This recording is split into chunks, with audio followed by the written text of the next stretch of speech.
2017 Jaguar F-Pace S First Edition. A little larger than the Macan and a lot sexier, the F-Pace blends the requisite crossover stance and Jaguar's corporate face with rear haunches and taillights reminiscent of the company's F-Type Roadster.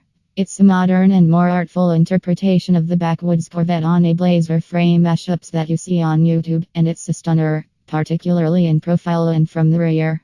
The F-Pace also stunts from behind the wheel, a congruent follow-up to the excellent F-Type and Z. Its variable ratio steering rack is hypersensitive, snapping to attention immediately off-center and piping feedback up to the driver's palms.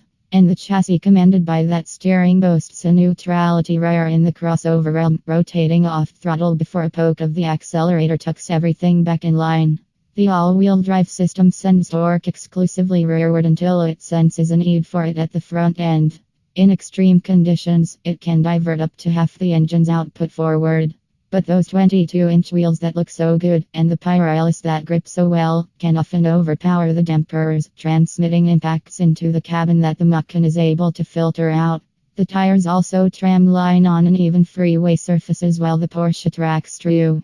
And even in dynamic mode, which firms up the adaptive dampers, the F-Pace moves around more on its springs. While both stick to the skid pad at 0.88 g, the Porsche pulls through the slalom a skosh faster on account of its superior body control.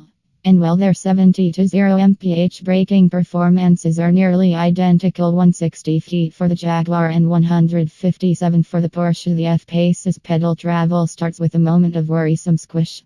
It's progressive once the driver pushes through, but the imprecise initial reaction saps confidence. Jaguar did, however, nail the packaging basics on its first crossover.